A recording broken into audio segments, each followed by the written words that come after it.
믿음의 사람 20번째 시간입니다. 23년 3월 2일 2시 15분 저에게 주신 메시지. 어제 목사님께서 축복 기도를 해주셔야 되는데 놓친, 이제 송 원장님이 이제 주님께서 저에게 축복 기도를 받아라 하셨나 봐요. 근데 이제 송 원장님이 깜빡하셔서 놓쳤다고 하신 겁니다. 그래서 전화로 축복 기도를 받은, 제가 그때 마당 돌면서 이 말씀들을 묵상하고 있었는데 전화가 와가지고 통화한 후에 주님이 축복기도 받으라고 하셨다고 해가지고 조금 당황스럽지만 했던 기억이 있습니다. 통화를 끊고 나니 주님께서 목사님을 위해 축복기도 해주라고 하심, 기도 중에 마음이 많이 뜨거워짐, 성령의 교통하심으로 주님의 마음이 전달되면 마음이 뜨거워질 수 있죠. 나의 사랑하는 종아, 겸손하게 나를 사랑하는 마음으로 나의 일을, 나의 뜻을 함께 세우고자 축복하는 너의 마음을 보고 내가 귀히 받았노라. 하늘 군대와 사랑의 사도들을 위해서 제가 기도를 했던 거죠. 내 입술을 통하여 흐르게 한 그 축복이 너와 너의 가정 위에도 내가 임하게 할 것이라.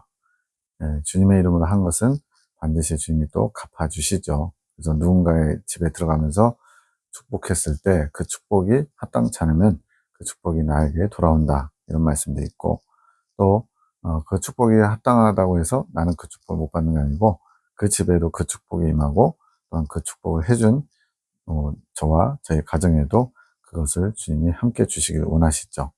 이런 원리를 안다면 거의 매일 축복을 달고 살지 않겠어요? 어떤 분은 생각하면서 주님 그 영혼을 축복해 주십시오. 주님 그 영혼을 새롭게 하여 주옵소서. 이런 기도를 많이 할 것 같아요.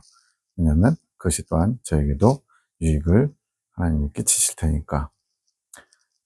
내 입술을 통해 흐르게 한 그 축복이 너와 너의 가정에도 내가 임하게 할 것이다. 이게 주님이 무조건 취하시는 게 아니고 다시 또 나눠주시는 원리죠. 너 역시 많은 이들을 옳은 대로 인도할 나의 종으로 삼았으며 내가 직접 너의 손을 잡아 이끌 것이니라. 늘 나를 바라며 소망 가운데 나오너라. 나는 늘 너를 바라보며 듣고 있느니라. 나를 향한 너의 마음을. 주님께서 제 마음을 들여다보시고 나를 원하는지 원치 않는지를 보고 계시대요. 이게 코람데오, 하나님 앞에서 하나님을 의식하며 사는 삶이죠. 23년 3월 21일 오후 2시 39분 저에게 또 말씀하신 건데요. 지금은 연습게임, 핑퐁게임, 내 마음을 주님께 던져놓고 또 주님 마음을 받아서 화답으로 던져 넣어야 함.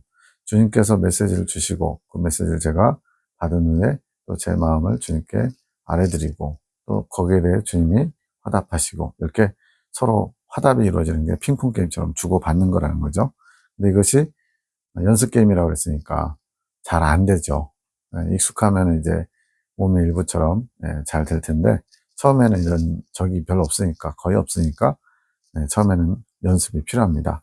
그래서 어느 정도 숙달되면요 그냥 탁구공을 안 보고도 그 사람의 자세만 보고도 이제 치게 되는 거죠. 그래서 실제로 탁구 선수들 치는 거 보면요 와 저게 눈에 보여? 이럴 정도로 엄청 공이 빨리빨리 왔다 갔다 하는데 거의 숙련되게 치죠. 그런 것처럼 주님과 마음을 주고받는 것도 훈련이라는 겁니다. A교회의 사역 요청을 받으시고 주님께서 말씀 주실 뜻이 있으신지 기도를 부탁했다. 이거 뭐냐면 이제 그 당시에 3월 2일, 3월 21일이잖아요. 4월 한 달 동안에 어느 교회 가서 설교를 하게 되고 또 다른 한 분이 같이 두 사람이 이제 후보가 돼서 누구를 청빙할 것인가를 설교를 두 번, 세 번씩 들어보고서 결정한다. 이런 어떤 교회의 청빙 문제가 있었어요. 그 때문에 그에 대해서 주님의 뜻이 어떤 것일까 제가 요청을 했던 겁니다. 23년 3월 24일 아침 9시 4분 거룩한 식탁 준비, 아마 영의 양식을 나누는 식탁을 말하는 거겠죠. 9시 42분 우리가 함께 그 식탁을 준비하는데 각자의 분량이 있는 거, 그러니까 똑같은 게 아닌 거예요. 각자에게 원하시는 분량, 영적 성장에 따라 또 그 사람이 가지고 있는 달란트에 따라 색깔이 조금씩 다를 수 있죠. 그러나 아직은 많이 미비함. 그러면 식탁이 풍성하지 않음. 예를 들어서 한 서너 가정이 함께 모여서 야외를 간다. 담당 음식들을 나누겠죠. 근데 다들 여건이 안 좋아가지고 제대로 준비를 못하면 뭐 김치에 밥만 먹어도 맛있긴 하지만 그래도 어쨌든 풍성해야 더 웃음이 더 넘쳐날 수 있잖아요. 준비가 잘 안 되면 식탁이 풍성할 수 없죠. 예수가 함께 계시니 시험이 오나 겁없네. 언제나 주를 기리고 언제나 주를 섬기며, 이 찬양을 주신 저에게 또 이제는 은혜를 구하지 말고, 여기서 은혜를 구한다는 것은 하늘 군대를 통해서 주님의 은혜를 받는 은혜의 통로로 삼는 것을 이제는 그만하고 삶을 배우기 바란다. 그들이 지금 어떤 모습으로 살아가고 있는지 그 삶을 보고 배우라는 거죠. 배울 게 뭐가 있을까? 이제 송원장 입장에서는 우리 부족하고 부끄러운 자들인데 우리한테 뭘 배우라는 거죠? 이렇게 묵상했더니 모든 것, 일체, 굉장히 주님이 높이 평가하시는 거죠. 주님이 우리를 합당히 여기시기에 쓰시는 표현. 이유는 뭐 행실이 막 대단하고 뭔가 거룩하고 경건하고 막 이렇다는 게 아니라 그 안에 성령의 이끄심을 잘 따라가고자 하는 그런 준비된 자세, 마음의 자세, 이런 것들이 주님 앞에 합당하기 때문에 너도 저들의 그런 성령의 이끄심을 따라 순종하는 자세를 본받고 배워라. 주님이 이렇게 말씀하시는 거예요. 주님께 나아가는 비결, 방법을 가지고 있다. 주님께 나아가는 비결 여기 적혀 있잖아요. 성령의 이끄심을 잘 따라가는 것, 순종하는 것. 이것이 가장 빠르게 또 행복하게 주님께 나아가는 비결입니다.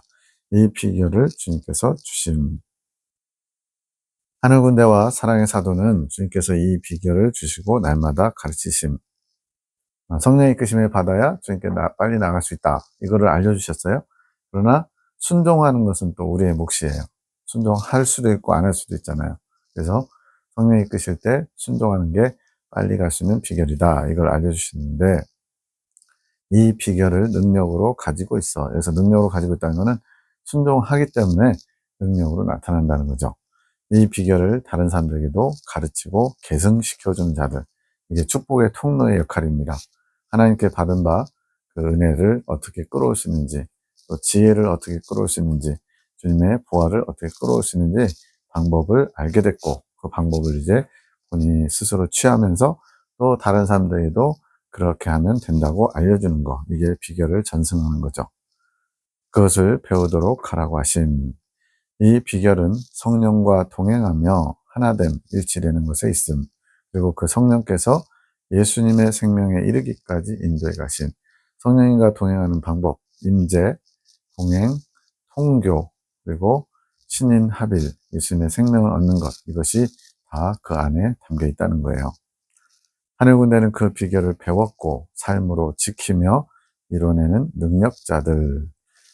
이제 이게 불순하게 보고 또 불편하게 보면은 자기들 잘났다고 하네 이렇게 얘기할 수 있잖아요. 지금 이 송 원장님이 기록하는 이 내용은 다 본인들이 자평하는 게 아니라 주님께서 이렇게 적으라고 음성으로 또는 영감으로 주시는 거예요. 주님의 관점에서 주님이 표현하는 거지, 송 원장님이 우리는 이런 사람들이야, 우리 능력자들이야 이렇게 자랑하고 싶어서 이렇게 한 게 아니라는 거. 그렇지 않으면 이제 오해의 소지가 있죠. 이거 뭐 자신들 잘났다고 하네 이런 식으로. 그게 아니라 주님이 그렇게 평가하시고 보신다는 거예요. 이뤄내는 것만큼 능력이 되고 이들 우리를 통해 이끌어가는 것이 주님의 소망이며 목표. 이들을 높여 세울 것. 주님께서 낮추시는 자는 높이시고 높아지려 하는 자는 낮추시잖아요. 이분들이 우리를 높여주세요 하고 주님께 요구하는 게 아니라 주님의 뜻에 자기 생각, 자기 감정 내려놓고 즉각 무조건 순종하려는 자세가 있으니까 당연히 주님이 높여주시죠. 그래서 이거를 오해의 소지 있게 받으면 안 됩니다. 너희 교단에서 미천한 자로 바라보는 이들, 이제 가르치는 사람들, 권사님을 직접 체험한 사람들, 수제자라고, 제자들이라고 자부하는 사람들, 이런 목사들, 교수들, 이런 분들이 미천하게 바라보는, 뭔가 이렇게 문제 많고 행실에 부족함이 있고 좀 본인들 기준에 좀 부족하다 여기는 자들을 내가 들어 세우며 사용할 것. 주님이 그렇게 하시겠다는 거죠. 근데 이게 성경의 원리예요. 가난한 자를 들어 부한 자를 부끄럽게 하시는 하나님. 또 약한 자를 들어 강한 자를 치시는 하나님. 세상에 미련한 것들을 불러서 주님의 도구로 사용하시는 하나님. 그게 원리입니다. 왜 그럴까요? 그런 사람들이 주님의 것을 받을 때 자신이 잘나서 그렇게 은혜를 누린다고 생각하지 않고 겸손히 주님의 일에 저는 무익한 종입니다. 다만 할 일을 했을 뿐입니다. 이런 자세를 갖추기 때문에 그렇죠. 예수님의 제자들이 대부분이 갈릴리 어부, 무식한 어부들이었던 것만 봐도 알 수가 있죠. 목사님에게 말씀하시는 이유는 주님의 뜻하심, 역사하심을 알고 믿고는 있지만 이제 주님이 이분들을 통해서 할 일을 작게 보고 있다. 주님 보시기에, 사람 보기에는 뭐 어떻게 볼지 몰라도 주님은 지금 저희 안에 이분들을 통해서 하나님이 하실 일들을 주님의 기준에서는 좀 작게 본다는 거죠. 뒤에 이제 나중에 나오지만 너희가 너희들을 통해서 1만 명의 영혼을 살리리라 이렇게 하시거든요. 그는 이제 대환란에 들어가서 이런 열매가 되는 분들까지 다 포함하는 이야기예요. 그리고 직접적으로 1만 명에게 뭔가 이 말씀들을 전파하고 하는 것이 아니라 낳고 계속 이렇게 연결되는 거죠. 그래서 10,000명을 살리는 일에 내가 너희를 쓰리라 그렇게 하신 거거든요. 그러면서 주님이 크게 보라고 저한테 하시는 말씀이에요. 이들을 통해서 이루고자 하시는 주님의 뜻을 크게 봐라. 내 입을 크게 열라 내가 채우리라. 입을 열 만큼 채우시는 것처럼 주님이 하실 큰 일들을 보고자 할 때 볼 수 있는 거예요. 그렇지 않고 에이 설마 나처럼 부족한 사람을 에이 저런 사람들 통해서 뭐 해봐야 뭐 얼마나 할 수 있어? 이런 식으로 한계를 짓게 되면 주님도 마음껏 역사하실 수 없는 거죠. 주님이 우리의 만든 틀 안에 갇혀서 일하실 수가 없는 거예요. 거룩한 식탁을 잘 묵상해 보라고 하신 거룩한 식탁을 누가 만들 수 있겠느냐? 주님이 만들어 주시는 거 아닌가요? 물론 이제 모든 것을 통제하시고 이끌어 가시는 주님이 주체이시지만 혼자서 주님 혼자서 하시는 거 아니라 통로들을 통해서 하시는 거예요. 어떤 통로냐면 사상이 깨어진 자, 자기만의 사상, 자기가 만든 하나님은 이런 분, 믿음이란 이런 거 이렇게 하는 것이 주님을 기쁘시게 하는 거야. 자기가 옳다고 여기는 것들을 주님의 것인 양 착각하면서 그런 자기 사상을 가진 것들이 깨어진 자, 이제 주님의 것으로, 주님의 사상으로 변화된 자들이 이런 거룩한 식탁, 주님의 양식을 풍성하게 차릴 수 있다는 거죠. 주님의 사상으로만 거룩한 식탁을 만들 수 있다. 인간의 생각, 인간의 어떤 인본적인 것들이 거기에 올라가면 그것은 거룩한 식탁이라고 할 수 없다는 거예요. 오직 주님의 것만이 올라가야 된다는 거죠. 사상이 완성된 자가 되기를 사모해라. 사상이 완성된 자, 이게 바로 이제 사상, 자기 사상이 다 깨지고 깨져서 주님의 사상으로 이제 변화된 자, 이긴 자와 이긴 열매를 의미하는 거예요. 대부분의 교단 사람들은 자기 사상으로 인해, 그러니까 주님의 것이라고 알고 있지만 거기에 내가 나의 사상으로 주님을 가둬놓고 주님은 이런 분이다. 핵심 진리에서는 주님을 이렇게 이야기하고 있다라고 평가하고 있는 거죠. 근데 정작 주님의 것에서 어긋나는 것들도 많은 거예요. 그렇게 자기 사상으로 인해 주님을 만나지 못하고 있다. 주님을 만나려면 적어도 뭔가 희생해야 돼. 거룩한 고행과 극기와 절제, 처절한 몸부림, 끊임없는 인내 이런 것들이 필요해. 물론 맞는 말일 수도 있지만 주님이 정말 그걸 원하시느냐 이걸 봐야 되는데 그냥 그 틀 안에 갇혀 있는 거예요. 그걸 우리는 고착화된 사상이다 이렇게 얘기합니다. 그것이 너 자기 중심적인 사상으로 나의 일함을 받아들이지 못하는 주님께서 일하셔야 되는데 주님은 이러셔야 됩니다. 주님은 여기서 일하셔야 돼요. 저쪽으로 가시면 안 돼요. 라고 주님마저도 통제하고 있는 자기 사상에 가둬놓는 거죠. 그렇게 깨뜨려야 될 우상이 너희 안에 자리 잡고 있는 것이지. 깨져야만 주님이 자유롭게 일하실 수 있는 거예요. 마음껏 당신의 뜻을 펼칠 수 있는 거죠. 교단 안에 바리새파적 사상을 많이 가지고 있다. 바리새인들도 뭐 철저하게 율법대로 살았잖아요. 박하와 회양과 근처에 11조를 드리고 일에 2번 금식하고 구제에 힘쓰고 말씀을 날마다 연구하고 가르치는 자고 율법의 대가들이었어요. 그런데 그 율법이 예수님을 가리키는데 정작 예수님은 알아보지 못하고 또 예수님의 뭘 말씀하면 불편해하고 불쾌해하면서 예수님을 대적하는 위치에 서 있었죠. 나의 진리가 자기 생각의 틀 안에 갇혀 굳어진 채 옳다 여기며 자기 오름이에요. 자기 오름. 이게 바로 아집이라는 겁니다. 남을 판단하고 비판하는구나. 판단하는 눈만 발달했다는 거죠. 주님의 마음을 품어야 되는데 그것이 겸손히 나에게 나오지 못하도록 하고 있는 것이다. 주님께 나와 저는 아무것도 모릅니다. 주님께서 알려주셔야만 합니다. 이런 겸손한 자세를 갖춰야 되는데 나는 좀 알아요. 주님에 대해서 알 만큼 알아요. 주님 거기 가만히 계세요. 내가 이제 알아서 할게요. 주님을 뒷방르거니 취급하는 일이 벌어지고 있는 거죠. 목사여 너는 날마다 내 앞에 나오너라. 너의 오름을 주장하지 말고. 저도 아무래도 목사고 또 이제 지식적으로는 조금 그래도 깨어있다, 안다 이런 위치에 있다 보니까 너의 오름을 주장하지 말아라.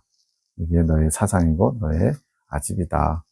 주님 기준에 오늘은 옳았지만 다음 날은 먹지 못하게 되는 만나가 되는 것이 있다는 것을 알아야 한다. 조금 표현은 바꿔야 되겠죠. 오늘은 먹는 양식이었지만 내일은 먹을 수 없는 만나.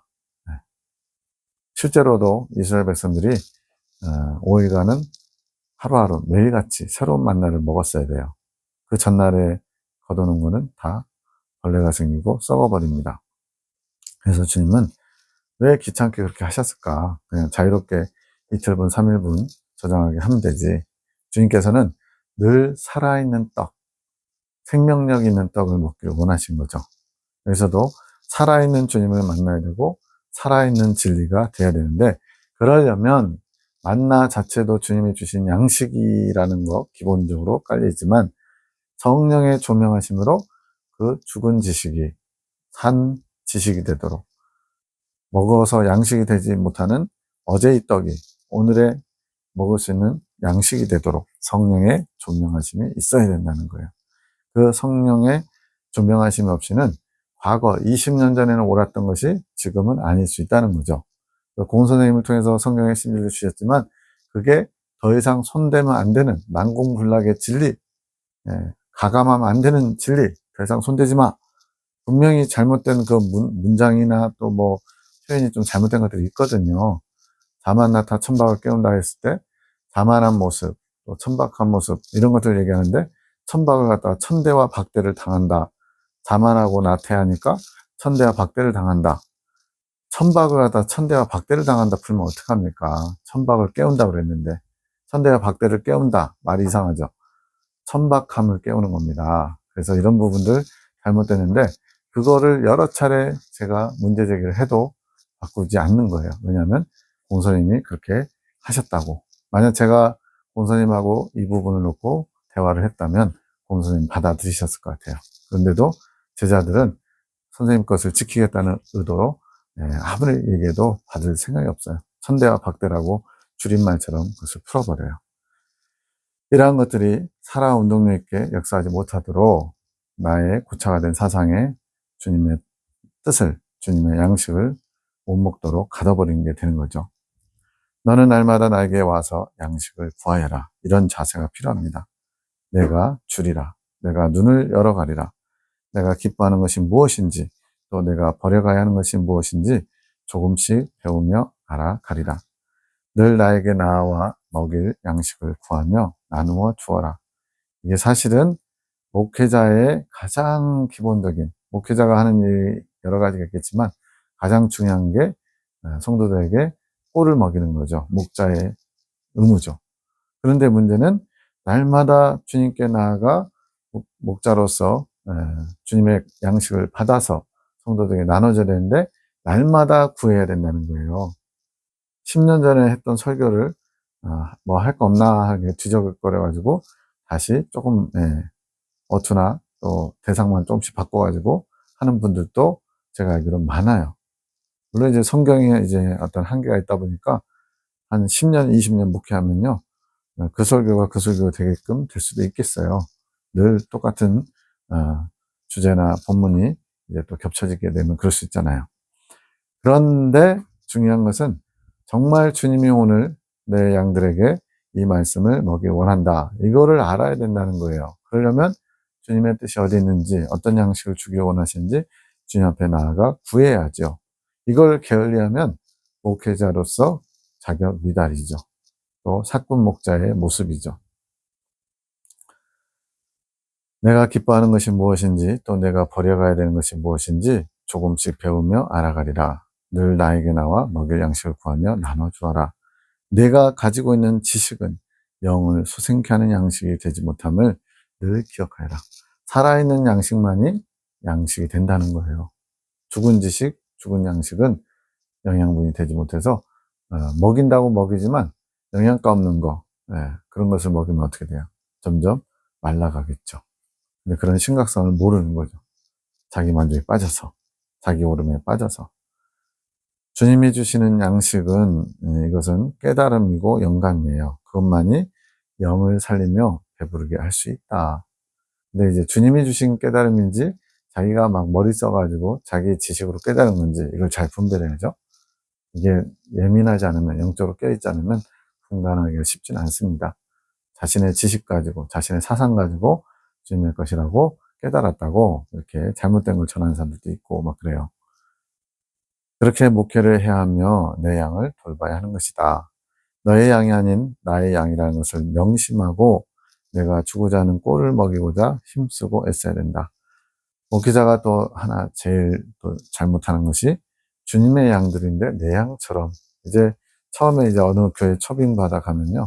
한 1년 정도는 성도들의 눈치도 보고 주님의 눈치도 보고 좀 조심스러워해요. 한 3년, 5년 돼서 자리를 잡으면요. 이제는 주님의 양이라는 의식이 약해집니다. 물론 계속 깨어있고 살아있는 목회를 하면 괜찮죠. 근데 그렇지 않으면 점차 내 뜻대로, 내 마음대로 그분들을 장악하고 쥐락펴락하려고 하는 목회자의 교만이 점점 자리를 잡아가죠. 잠든 목회자의 모습이죠. 사꾼 목자의 모습이죠. 너의 양이 아닌 나의 양이라는 것을 명심해라. 꼭 새겨야 되는 말씀 같아요. 그것은 오직 기도와 말씀뿐이라. 살아있는 말씀, 곧 예수 그리스도 나인 것이다. 나를 전해라. 네 얘기, 네 생각, 네 감정, 너의 지식을 전하지 말고 살아있는 양식인 나를 전해라. 나의 자녀들에게 나를 주어라. 나의 살과 피, 이것이 나의 생명이며 너의 영혼을 살리게 하는 것이다. 이 얼마나 주옥같은 말씀입니까? 주님의 살과 피를 나눠주는 것. 주님께서 최후의 만찬에서도 이 떡은 나의 살이다. 이 피는, 이 포도주는 나의 피다. 너희를 위하여, 너희를 살리기 위해서 내가 살과 피를 너희에게 준다. 나의 살과 피를 먹지 않으면 너희는 나와 상관이 없다. 그랬더니 말귀를 못 알아듣는 유대인들은 저가 우리를 식인종으로 만들려는가 뭐 이런 식으로까지 얘기하죠. 미련하고 어리석어서 주님의 살과 피를 먹는다는 게 뭔지 모르는 거죠. 내가 너를 그런 자로 지목하여 불렀노라. 내 부름에 내가 응답했고 겸손히 나에게 나왔기에 내가 참으로 기쁘며 크게 축복할 것이라. 겸손히 주님 앞에 나아가는 자세는 나의 몫이죠. 내가 만약 주님이 부르셔도 흥칫뿡하면서 반응하지 않는다면 주님의 부르심이 아무런 의미가 없게 되죠. 그래서 화답이 중요한 겁니다. 늘 이 자세, 종의 자세, 겸손의 자세고 주님의 뜻을 구하는 자세로 나에게 나올 때 너의 모든 것은 안전하리라. 그러니까 주님 나라 가는데 많은 어려움들이 있고 마귀의 방해도 있고 극심하게 고통스러운 순간도 있어요. 근데 안전하게 가는 비결은 뭐냐? 늘 깨어서 주님이 지금 뭘 원하시나 주님의 눈치를 보면서 주님의 뜻을 알아가면서 겸손히 주님의 뜻을 받으려고 하는 자세, 이것만 가지고 있으면 아무리 정말 천둥번개가 치고 요란한 태풍이 불어도 안전하다는 거예요. 이것을 주님은 영적인 길로, 그래서 길로는 이제 한자 길로가 아니고 주님이 창조 영어에, 이게 창조 계시라서 그런지 주님이 좀 우리가 이미 알고 있는 용어들도 있지만 색다른 용어를 쓰시더라고요.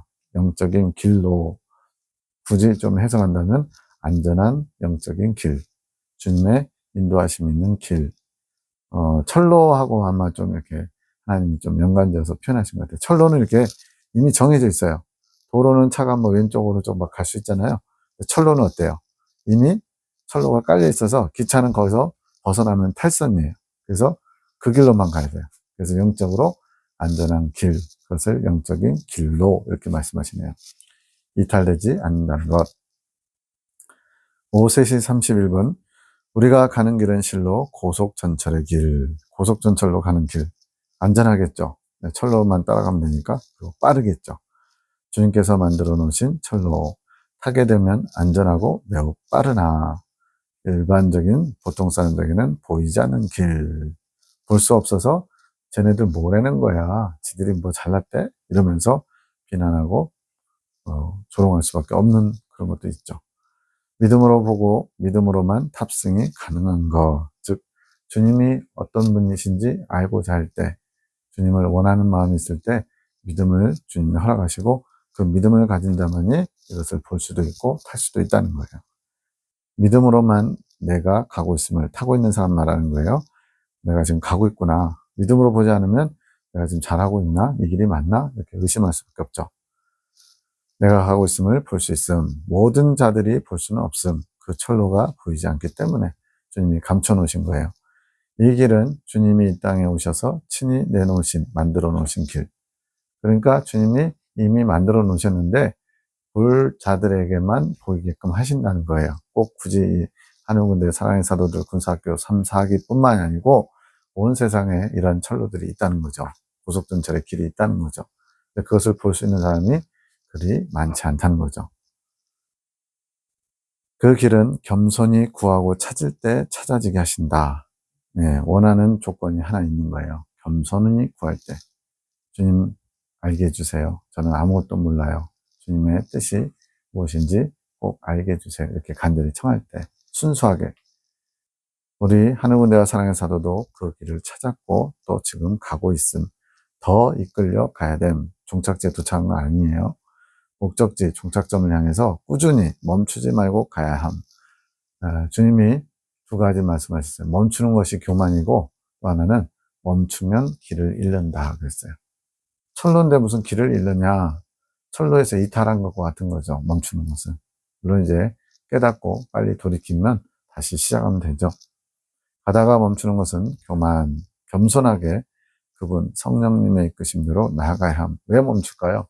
이거 맞나? 회의, 의심, 또 자만, 이제 나 혼자서도 알아서 갈 수 있어. 이런 마음들. 이런 것 때문에 멈추게 되는 거예요. 주님의 뜻에 즉각 순종하지 못하고 자기 생각에 빠지고 자기 입장에서 뭔가 첨가하려고 하고 그런 것들을. 그러면 모든 것에 승리할 수 있음. 나 자신의 장벽을 또한 넘을 수 있음. 이 장벽은 뭐겠어요? 나 스스로 만든 틀이죠. 고착화된 사상 같은 거. 넷이 훈련이다. 모든 것은 연습이다. 라고 전해주어라. 기도도 훈련이고 예수님을 만나는 것 또한 훈련 속에 이루어지는 것이라고 알려주어라. 고라의 폐역이 왜 필요한지 생각해 보아라. 네, 주님께서 이제 고라의 폐역의 과정을 가게 하시려고 미리 좀 알게 하시는 거죠. 주님 중심적이지 않은 사상이 되는 삶의 모든 것들. 그러니까 고라의 폐역은 뭐냐? 자기 자신의 실체를 보게 하셔서 거울을 달아주시는 내용이 나오거든요. 자기가 지금 잘하고 있다고 착각하면서 가고 있는데 그게 주님 중심적이지 않고 나 중심적이고 내가 만든 틀 속에서 옳다 여기며 바리새인처럼 살아가고 있는 모습인 거예요. 그런 사상들이 나에게, 예수님에게 닥달을 당해 떨어져 나가게 되는 것이다. 주님 중심으로 바뀌어야만 그 다음에 주님이 이끌어 가실 수 있기 때문에 그렇습니다. 너희 입장에서는 만신창이가 되는 수준이지. 그만큼 고통스러울 수 있다는 거죠. 그러나 빨리빨리 순종하고 자기 뜻을 내려놓으면 그렇게 힘들지도 않아요. 내가 원하는 마음의 자세만 가지고 있으면 그리 어렵지 않지. 그렇죠? 진실로 나를 바라는 자들을 내가 외면할 수 있겠느냐? 정말 자신을 겸손히 낮추면서 주님만 마치 그 어미가 먹이를 물어다 주기를 기다리는 제비처럼, 뭐 어미가 나타나면 제비도 어떻게 새끼를 입을 있는 한껏 벌립니다. 그럼 어미는 가장 입을 크게 벌리면서 가장 절실하게 절박하게 원하는 새한테 먹이를 주더라고요. 그런 자세를 내가 외면하겠느냐?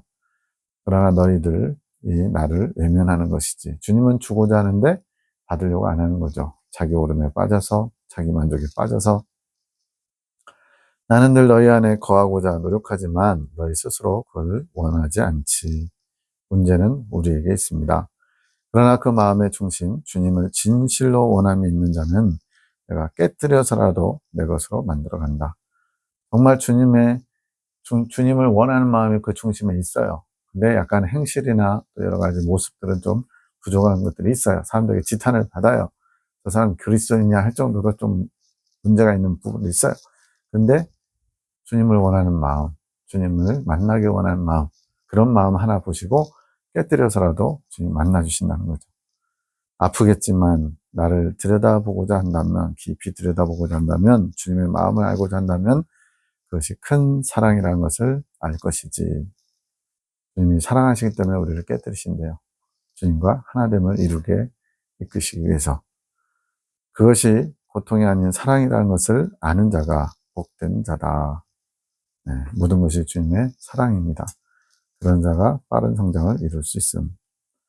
밤기도 저희 가족이 또 상주에 내려갔죠. 거의 이때는 빠르면 한 달에 한 번, 많을 땐 두 번도 내려간 것 같아요. 그리고 보통은 한 달에서 두 달에 한 번씩 내려갔어요. 왔다 갔다 왕복 330km 정도 되지만 기쁨으로 가는 거죠. 상주 계시기도 송원장님, 사모님을 치유 사역자로 쓰실 것이라고 하신 목사님은 말씀의 능력을 가진 자로 이끌어 가실 것. 두 사람의 사역의 색깔이 다른 거죠. 저는 말씀의 능력을 가진 자, 집사람은 치유 사역자. 네. 어떻게 보면 송 원장님과 비슷한 역할을 하게 되는데, 그렇게 하시는 이유가 뭐겠어요? 각 가정마다 또는 그런 사역지가 떨어져 있으면 거기서 이렇게 말씀을 받아오는 자가 있고, 그 말씀을 요리해서 먹일 수 있는 양식을 만드는 자도 있고, 또 치유하는 사역자도 있어야 되고, 그런 거죠. 사모님이 간증하실 때 주님이 말씀하십니다. 이것이 증거다. 나에게 화답하는 자는 이렇게 복된 길로 이끌어 갈 것이다. 집사람이 이제 주님 앞에 겸손히 나온 모습 가지고 주님이 기뻐하시면서 이게 화답하는 자고 그런 자를 내가 기쁘게 이끌어 간다. 말씀하신 거예요. 기도 중에 지금은 숙제 검사를 하는 시간, 지금 이제 제가 한 교회에서 청빙받은 것으로 놓고 기도하고 있고, 그럴 때죠.